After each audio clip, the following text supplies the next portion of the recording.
What I'm about to share with you isn't just a political agenda, it's a blueprint for American restoration. While the media obsesses over Trump's legal battles, they're missing the bigger story.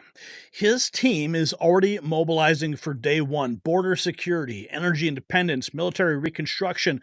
But here's what they don't want you to know: the calls for a private inauguration from General Flynn and Mark Vargas aren't just about security, they're they are a response to credible threats from within our own government. The deep state isn't just worried, they're terrified of what's coming. Now, my fellow patriots, while we prepare for Trump's triumphant return, many Americans are still suffering from chronic pain that the establishment wants you to manage with addictive medications. But there is a revolution in pain relief that they don't want you to know about: Conolidine. The breakthrough natural pain reliever is changing lives across America. This 100% drug-free solution optimizes your body's own painkillers without dangerous side effects. Over 1 million Americans, including professional athletes, have already discovered its power. Don't let pain hold you back during this historic time. Visit trycono.com/NNN for your risk-free trial. You have nothing to lose but your pain. It's linked down below. So, we talked about this the other day, and the word is getting out. People are concerned about Donald Trump's inauguration, and rightfully so. After the events we saw immediately following the New Year's Eve celebrations in different parts of the country, former DOD official Mark Vargas, who is a friend of mine, and General Flynn, whom I do know, are now calling for President Trump to cancel the inauguration ceremony and conduct a private one due to the massive risk of an attack. Let's listen. I'm not. The federal government has already proven that they cannot protect President Donald Trump. So I agree with General Flynn. I think there's got to be a scaled down inauguration, because the number one priority is to ensure that President Trump safely takes the oath of office. And can he do that effectively in Washington, standing on the west front of the Capitol with all of these threats? I don't think so. Well, I hope the president will think about this seriously. First of all, you said something earlier that I absolutely disagree with. That inauguration needs to happen, because I booked flights already. I'm not going to DC to just watch nothing. No, I'm going to go watch the inauguration. That's going to be my first ever presidential inauguration. I voted for the first time in a presidential election in 2024, and I want to see the inauguration. If that means the president needs to survive a few more assassination attempts, then so be it. It's God's plan. No. I have to admit that I have mixed emotions about it. I mean, I think the president deserves that moment in the sun. The federal government has already proven that they cannot protect President Donald Trump. So I agree with General Flynn. I think there's got to be a scaled down inauguration, because the number one priority is to ensure that President Trump safely takes the oath of office. And he could easily do that at Mar-a-Lago. Now, I'm not sure how you guys feel about that whole thing, but, there are legitimate concerns. Now, we're finding out that President Trump is suing Judge Merchan and Bragg. Insurrection Barbie writes that the only reason this entire case exists is so they can call Donald Trump a convicted felon. She says, "That's not me saying it. Here is a DOJ official there's a DOJ official on tape who said it." And Steven Crowder has it now. We don't have that clip here, but here is the news as it broke today. Scheduled for Friday. And ABC News senior reporter Catherine Falders for more on this. Of course, this is happening ahead of Friday, in which he was set to be sentenced, right, on those 34 felony counts for falsifying business records. So this is ABC News breaking the story. All of this tied together here, Catherine? Yeah, Kana, it's absolutely all tied together. And what you're seeing here from Donald Trump's legal team is just another tactic, of course, to delay his sentencing scheduled for Friday even further. They're picking apart everything, frankly, that Judge Merchan has done, and challenging him and now suing him on the grounds, obviously, of saying that Merchan exceeded his jurisdiction when he denied Trump's claim of presidential immunity last week. Of course, this comes as they're asking the judge to halt that sentencing scheduled for Friday. The DA DA, for his part, responded to that and said that they believe that the sentencing should go forward. The judge obviously has said he intends to have that sentencing and that hearing for Friday. So we'll see if this, what they're doing tonight at least, this lawsuit against Alvin Bragg and the judge overseeing this, Juan Marchand, if this actually works at all in terms of furthering their delay. Now, in terms of next steps here, we do know that this full lawsuit that they filed will come out tomorrow morning, and there are oral arguments scheduled for tomorrow. So we will see his lawyers at least argue this in court in New York tomorrow morning, Kana. Okay, so tomorrow morning going to be a big day for Donald Trump's case. One sentence: Trump is a convicted felon, the redheaded libertarian reports. Convicted felons can't vote, own guns, get certain licenses, receive federal benefits, and they struggle to travel abroad. It's a label the deep state will fight to hold over him for the entirety of his presidency and his life. So the judge rejecting Trump's request to delay sentencing. And now we have this. We have from Scott Jennings, our favorite CNN pundit, talking about Trump deserving his cabinet. And we have some more news on cabinet nominations. People want, for one, think the president deserves to get his cabinet and hope that these people are confirmed. I don't actually believe. Yeah, I would vote for the president's cabinet. And I think they all deserve a chance to serve. I do think they are non-traditional picks, but to be honest, I'm interpreting the election results as the American people want some non-traditional shakeup of government, and that's what Trump is trying to deliver. So that's my personal opinion, but I think some Republicans may arrive at a different one. Yeah, I think that the hearings actually one. So we got that all on the horizon. Here is Jason Miller talking about Pam Bondi and Kash Patel, bringing about the change that we need. What President Trump. Well, I have a lot of confidence that both Pam Bondi and Kash Patel will be able to bring about immediate change. And that's because these are serious grown-ups who are going to come in and implement what President Trump said that we need to do. That's get the politics out of this. There are so many good people who work, whether it be at the DOJ or at the FBI, but the culture at the top, the leadership, I think has been fundamentally broken. And that's why you've seen this politicization of justice, all the ridiculous political attacks against President Trump over the past 4 years, but not even just President Trump. Look what they've done, how they've changed the culture within this country. We have a crisis in confidence when it comes to the leadership of our federal government under the Biden administration. This has been a terrible 4 years. We talk about the border. We talk about the law enforcement within the country. Another name that I would say that's going to be very important to get confirmed is Kristi Noem for Homeland Security. That's going to be a critical position. But President Trump needs his people in right now. We have to get them through committee and have them ready to go on day one. And they will be ready to go on day one. We're finding out, too, that RFK Jr.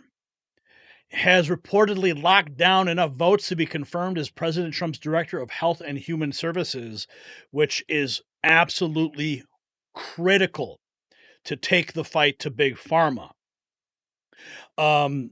With respect to the legal case, Epoch Times reports that President-elect Trump is attempting to halt proceedings in his business record case, with his attorneys stating that they intend to file an appeal to reverse the decision. So that's going to happen tomorrow.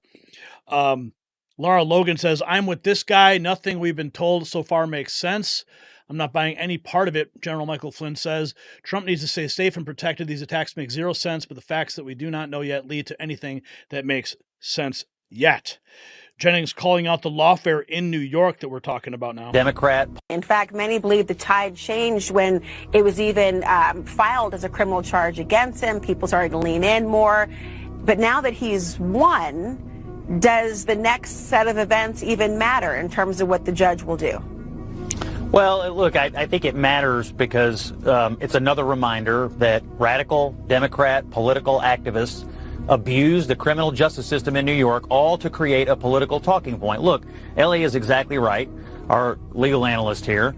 This would have never been charged this way if it weren't Donald Trump and he weren't running for president. Should have never been charged this way. He should have never faced this. It was all done so they could call him a convicted felon during the campaign, which of course they succeeded at. What they miscalculated is that the American people knew from the get-go that it was partisan politics, and they soundly rejected this in November. So Trump's, I guess, going to get one more bite at the apple here to make the point that these Democrats in New York elected, Alvin Bragg elected, Marchand elected, these people are elected by the people, and they took their jobs in public service and used them for political ends. instead of using all of their time to throw the bad people in New York, which there are plenty of them on the streets, in jail. That's the real lasting impact of this, the abuse of the system for political purposes when New York City is descending into a hell. In fact, That was Scott Jennings, man, laying some truth out there. And here's Chuck Schumer. This was on Meet the Press. And clearly he doesn't know how to read the room. Chuck Schumer claims Democrats lost the election because the American voters didn't realize how much we had done for them. So he's blaming the voters. Not a good look, Chucky. Of it. So we did a lot of good things, but all too often, Kristen, we talked about the mechanics of the legislation and the details of the legislation, and we really didn't show the kind of empathy and concern to average, or show enough of it to average working families who didn't realize how much we had done and how much we care for them. So we did. Yeah, how much you care for them? Sure. Here's Byron Donalds talking about, the no tax on tips. That's a big deal. Our nation's ever. Tax policy overall, most of it is actually going to be reauthorizing the Trump tax cuts, which, by the way, is the best tax policy our nation's ever had. We already know what it is, so putting that into this vehicle is not going to be overly complex. Now, if you want to talk about the additives to that, no tax on tips, no tax on overtime, no tax on Social Security, yes, you have to write that language. I actually wrote the language with Senator Ted Cruz for no tax on tips. We wrote it late in the last Congress. That's policy that we already have drafted. You'll have to ruminate it with colleagues, get that piece through. So the policy is already written, promises made, promises kept, just about. And here we have the incoming White House press secretary, Carolyn Leavitt, slamming the Biden administration's 11th hour ban on offshore drilling. If you don't know, we did bring this to your attention about a week ago. And now the executive order has been signed by Joe Biden. Let's listen in. People in on president. This is a disgraceful decision by the Biden administration. And I say the administration because we all know Joe Biden doesn't know what's going on. This isn't him. This is the radical left environmental extremists in his administration who don't care about what's in the best interest of the American people who just reelected President Trump with a resounding mandate to drill, baby, drill. This decision, the intent behind it is to exact political revenge on the American people and on President Trump to try to slow down his administration and make it harder to implement the agenda that he campaigned on. But the good news is President Trump is going to get to work to day one. His administration will look at how we can rescind this radical order and expedite permits for drilling and for fracking to bring down the cost of living and energy in this country. That's what he campaigned on, and the American people can expect President Trump to deliver on that promise. He will not be deterred. This is the promises are about to go through the roof. Here's RFK Jr. This was published 2 days ago by Stephen Miller. RFK Jr. was on Jesse Waters' show. I do love RFK Jr. quite a bit. We got some more clips here for you as well, but let's run this one for a minute. This is wow. Prosecuting Dr. Fauci. RFK Jr. on prosecuting Dr. Fauci, which is long overdue, in my opinion. Tell me about Fauci. You wrote this big, fat book. I could only get through a little bit of it. I can't read anything longer than 700 pages. And you think Fauci is the devil. Would you prosecute him if you ever got to the White House? I mean, if there were crimes that he committed, of course, we would, I would tell the Attorney General to prosecute him and not hold off. Do I think that he committed crimes? I think he caused a lot of injury. I think that he, particularly by withholding early treatment from Americans, we racked up the highest death count in the world. So we only have 4.2% of the globe's population, but we had 16% of the COVID deaths in this country, and that was from bad policy. There's countries that did the opposite of what we did, that provided ivermectin, hydroxychloroquine, other early treatments to their populations, and had 1/200th of our death rate. So there are many, many things that we did wrong in this country, and some of those were, I would say, knowing knowingly that some of the things that were done by public health officials at that time, that they knew that they would be harmful to. Why hasn't the Biden administration punished China? Punish China for what? For the lab leak, for withholding PPE during the pandemic? Well, I think one of the reasons we haven't investigated the Wuhan lab is because the U.S. government, not just through NIH, but through the CIA and through USAID, was actually funding the studies in the Wuhan lab. And we did a very, very big technology transfer of bioweapons technology to the Wuhan lab, and bioweapons technology that was developed at NIH expense. You've seen what? Tell me. So why wouldn't they go after him? Because all roads lead back to the United States. Now, talking about the deportation, the mass deportation plan that is scheduled for day one, here is the new Senate Majority Leader saying that mass deportations might not be realistic. Yeah, this is the new Senate Republican Majority Leader. I think that we have to. Was his top priority. He wants to deport everyone who is here illegally. Do you support that plan to deport everyone who is here illegally? Well, I think there are certainly there are categories, people who have committed crimes. There are over 1 million people that the current administration had targeted for deportation.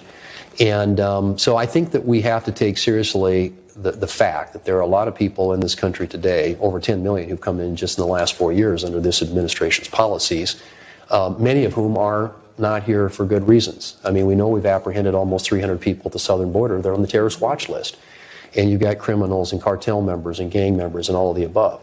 So I think that as we think about what those next steps are, the first thing is securing that border and making sure that we change the incentive structure so people are incentivized to come here illegally, which they have been for the past 4 years, and that we do everything to ensure that the border personnel, the ICE agents and border agents have the resources that they need to do their job. Now, some of that means physical barriers, some of it means technological barriers, et cetera. And those are all going to require resources, and then some is going to require deportation of certain people who are here illegally. How that gets translated into actual policy and action will be a function of the new border czar and Homeland Security Department Secretary, who will be our Governor, Kristi Noem. And of course, it's incredibly complicated. You need 24 more times ICE detention capacity just to deport 1 million people in 1 year, not to mention more agents, more judges, more planes for deportation. In 2016, right. You actually said deporting everyone here illegally wasn't realistic. Have you changed your mind about that? Do you think it's realistic? I think you've got... Again, I think you start, and I think this is going to be obviously a process, and it's going to take resources. Obviously, to get people, to leave the country, we're going to have to make sure the administration has the resources they need to enable them to do that. Is it realistic to deport everybody? I mean, there's a lot of people in this country who are here illegally, but I think we have identified already, and I said anybody who has committed a crime in this country clearly ought to be on that list, and there are a bunch of folks. So not exactly a ringing endorsement, says Insurrection Barbie. And but we have this. This is pretty wild. George Beasy. How on earth did President Trump get the super woke mayor of D.C. on his side? Listen to this. Work. Now, we share the view that there has to be a centralized telework policy. Mm-hmm. I don't think that the federal workforce has been served well by each agency doing their own thing when it comes to in-person work. And I don't think it's been served well by having buildings that are sitting virtually empty. So we're going to be able to attract a great workforce, have, the esprit de corps that helps us do big things in our nation. I think we need to reestablish that. Now, we share the view. Muriel Bowser suddenly singing a different tune. She sounds like she's endorsing Donald Trump. But here we have Adam Schiff. Here's what he says about Kash Patel. in New Orleans. Patel for FBI director, that comes against the backdrop of this latest terror attack in New Orleans. You, of course, serve on the Judiciary Committee. If Kash Patel is confirmed, will you be able to work with him? You've been quite critical of him.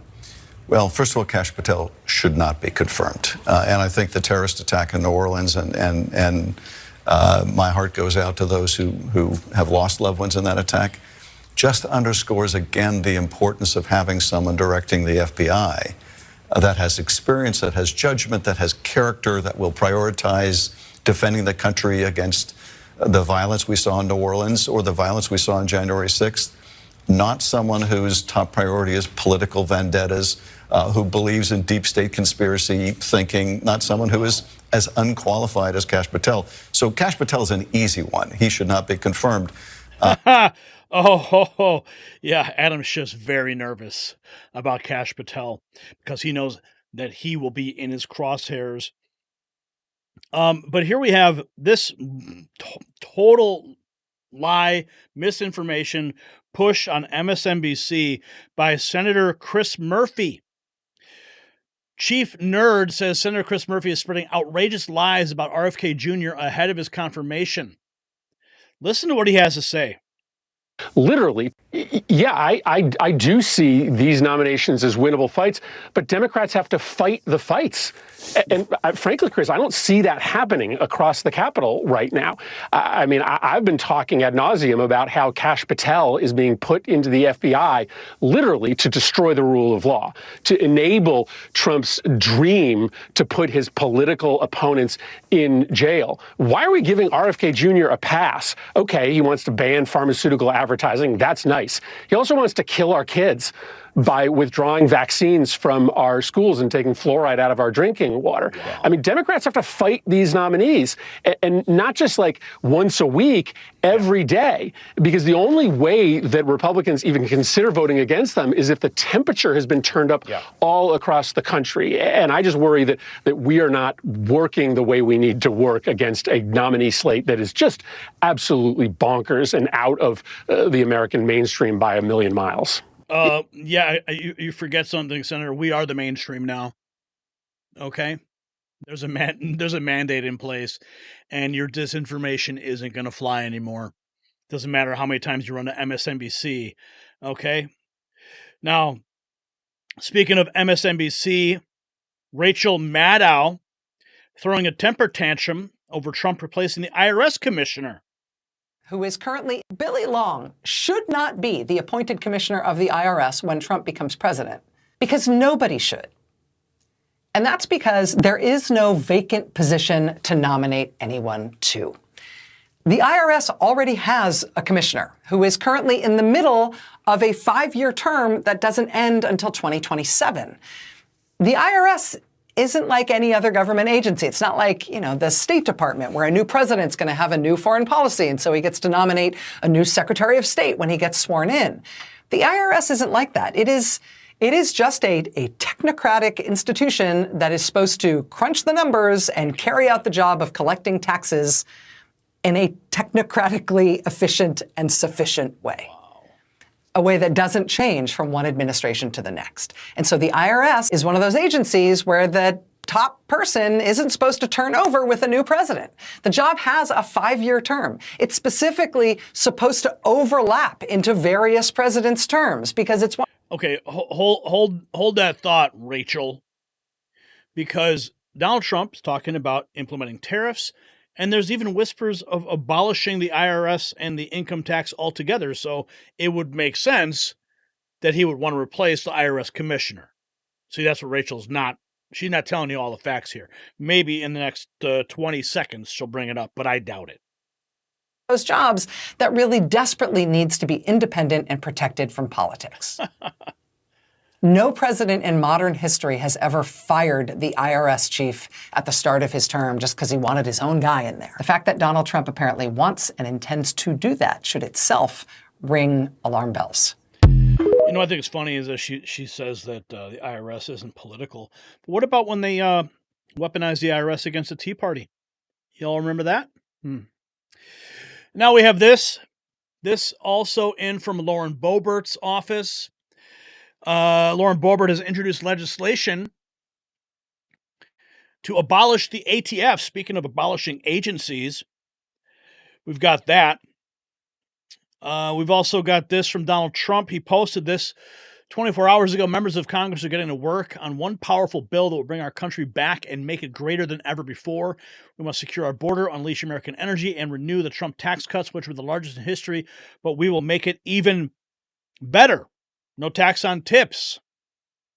It will all be made up with tariffs and much more from countries that have taken advantage of the U.S. for years. Republicans must unite and quickly deliver these historic victories for the American people. Get smart, get tough, send the bill to my desk and sign as soon as possible. Make America great again. So Donald Trump's already on point. And then Roger Stone posted this 19 hours ago. Robert De Niro said if Trump won, he was leaving the country. I want him to know if he needs a lift to the airport, I'm available. Quote tweeting Tony, whatever happened to the celebrities who were leaving the country if Trump won? Bye-bye, Don. If Donald Trump wins, I'm going to be out of the country. Get him out. Listen, if he wins, he won't have to worry about immigration. We'll all go back. Get him out of here. I will move to Spain. Get the hell out of here. Where would you go? Canada. Bye-bye. Bye. I'm 100% moving to Canada. I love Canada. Bye-bye, darling. I'd be an expatriate. Bye-bye. Trump win, I'm moving to Africa. Bye-bye. If any Republican gets nominated, I'm going to move to Canada with my entire family. Thank you very much for coming. Appreciate it. Bye-bye. Maybe it's time for me to move. Bye-bye. Okay? Reserving my ticket to get out of here if you win. Bye-bye. See you sometime. I have a house in Spain that is going to be ready right after the election. Bye-bye. Good luck. Panama. Bye. Bing. Siberia. Bing. Bye-bye. Nova Scotia. Bye-bye. Enjoy yourself. I'm definitely moving to Canada. Bye-bye. Straight to hell. Goddamn right. Oh, Iceland. Bye-bye. France. Bye-bye. Asia's pretty cool. Bye-bye. Have fun. Like a mental hospital for a while. She's an MRF. What's that? Mentally retarded female. I would move to the Caribbean. Bye. Enjoy yourself. Bahama. Go have a good day. Bye. White. Bye-bye. I've always wanted to live in Italy. That's it. Bye-bye. Wave goodbye. Bye-bye. If Donald Trump. Bye-bye. Bye-bye indeed. So here's the announcement. Last clip was hilarious. Red Wave Press published this. President Biden. Okay, I gotta get serious again. President Biden has announced an executive order that bans new offshore oil and gas drilling. And President Trump has responded by vowing to unban it immediately. I have the right to unban it.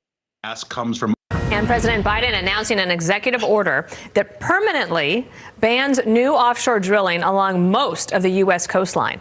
The executive order is drafted in a way that would make it harder for incoming President Trump to reverse. Daniel Turner, founder and executive director of energy advocacy organization Power the Future, joins me now. What's the scope and scale of this executive order that Biden is putting forward? Yeah, this is pretty big, considering that about 15% of our oil and gas comes from offshore. That's going to make it really hard to get this drill, baby, drill agenda, which President Trump has pushed. And the way it's crafted, as you mentioned, it's going to be really hard to overturn. I'm sure Trump will, but then it will immediately get thrown into the courts. And Biden has appointed 250 or so judges. And so it will be in a favorable court. And this will give environmental groups a lot of fodder to raise money and to do their activism. Countries around the world are going in the opposite direction. Let's just put up a map here for everybody to see. These are the countries, Saudi, United Kingdom, Norway, and Brazil, for example, who are expanding their offshore drilling. Why would we decide to pull back?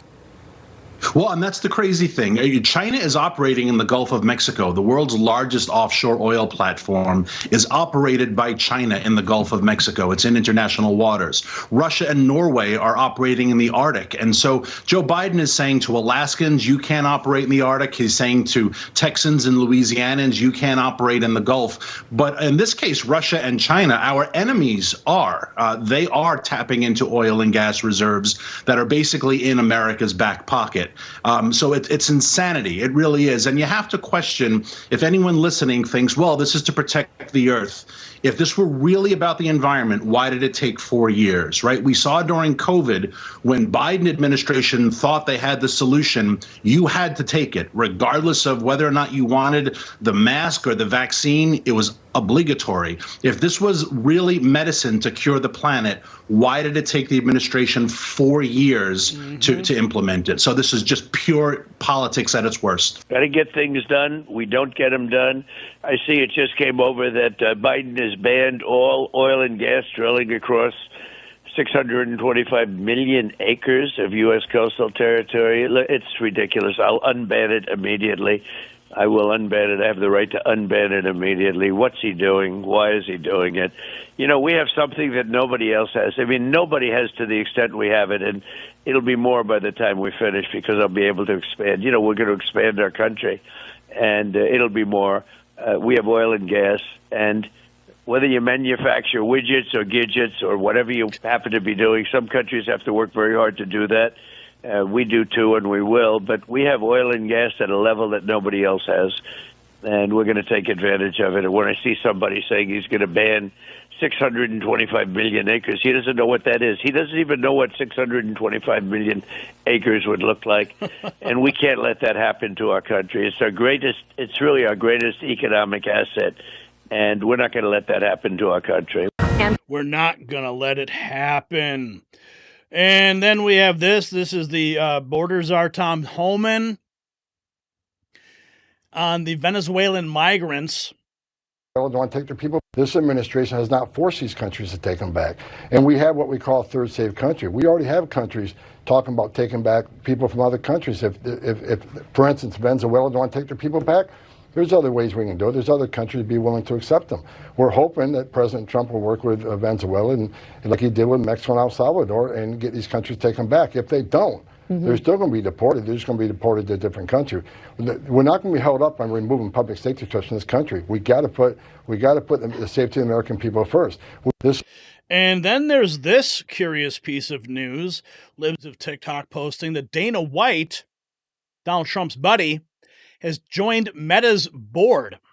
NBC News reporting UFC's Dana White joins Meta board weeks before Trump takes office. I wonder what that means. I'm sure Facebook is still going to be a garbage dump anyway. And this is also curious. This kind of goes back to what we were talking about with Mark Vargas earlier.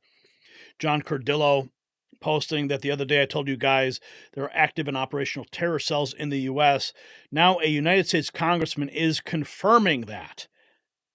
Of that fact. Chair Turner, shortly after that, you said on this program, we have terrorists that are actively working inside the United States that are a threat to Americans. Do you know if there are active terror cells in the United States right now? Well, I think the issue of cells, and you and I were talking about that at the beginning of the show, are there individuals that are affiliated with ISIS and terrorist groups and organizations that have crossed the border, that are inside the United States? Director Wray, FBI director, has said so. We certainly have intelligence that says so. I agree with his assessment. Jim has also seen it. He's testified before our committee publicly of that fact.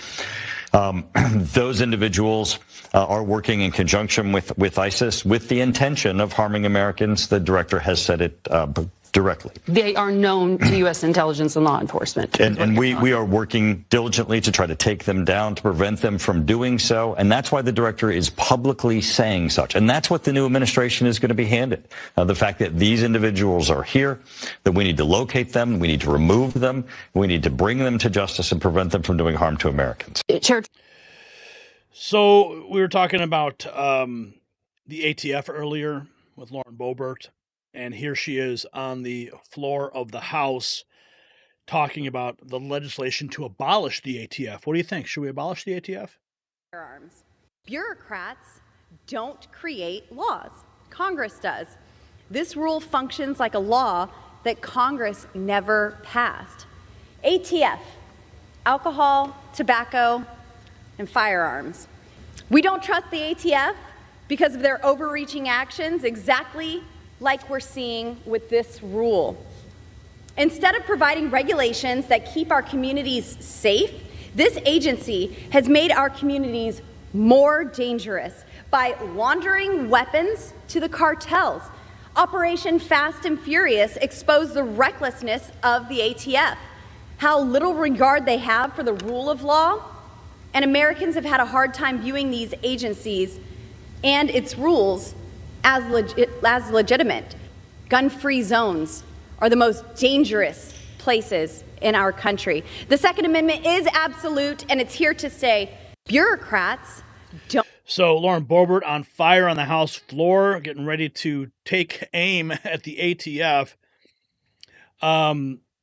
Let's go back to Senator John Thune talking about Kash Patel.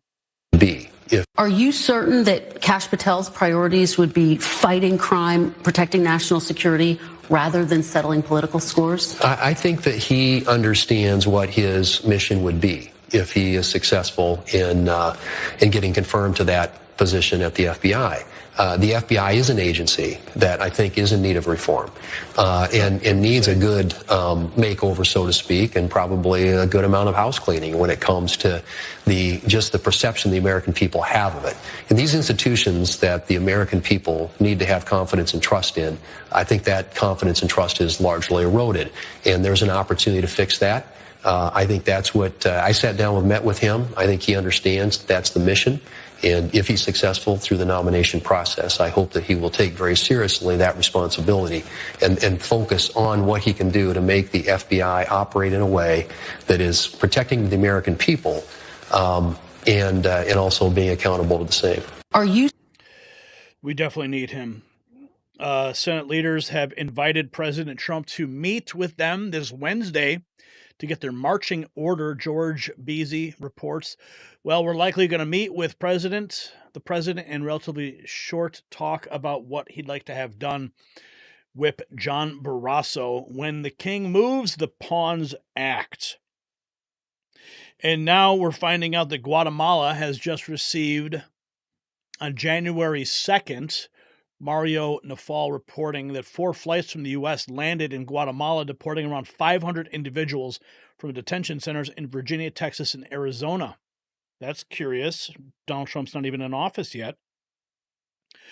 And here we have the incoming Trump White House official, James Blair, announcing that day one of the administration will be packed with action. Trained fighting. So day one, what's on the agenda for day one, the afternoon of his inauguration? Hey, thanks for having me, Trey. Look, day one is going to be action-packed. What you will see is the president work quickly and aggressively to implement the policy that he campaigned on, especially those that can be done through executive action. So these are things like securing the border, unleashing American energy, getting wokeness out of the military and restoring it to being the world's most lethal and well-trained fighting force, getting men out of women's sports. Those are the types of things that you will see President Trump focus on in the earliest days of his administration. Let's go, baby. Bring it. Bring it. Bring it. It's all coming together. It's all coming together. And they're going to try and stop him, of course. We've got this lawfare continuing. They're going to try to label him as a felon. And they're going to keep calling him a felon for the duration of his administration. I think that's the sad part here. Hopefully Donald Trump can get some movement on his plan to block this sentencing on Friday. But, the deep state, they are doing everything they can to try to make Donald Trump's life a living hell. But we're not going to let it happen. We're going to continue to fight. That is in our DNA as Americans, and nothing is going to stop us. Nothing. We are going to make America great again, folks. Now, the scope of Trump's 2025 agenda is unprecedented. Mass deportations have already begun in Guatemala. Biden's drilling bans are about to be shredded, and the military is preparing for its most significant transformation in decades. And the deep state knows they can't stop what's coming, and that's why they are desperately trying to brand Trump a convicted felon. But their legal warfare is too little too late, and the real question is, how far will the establishment go to prevent Trump's America First agenda? What are they willing to sacrifice to maintain their control? Share your thoughts below. And remember to get your MAGA Avengers gear at shop.nextnewsnetwork.com. Wear it proudly as we witness the rebirth of American greatness.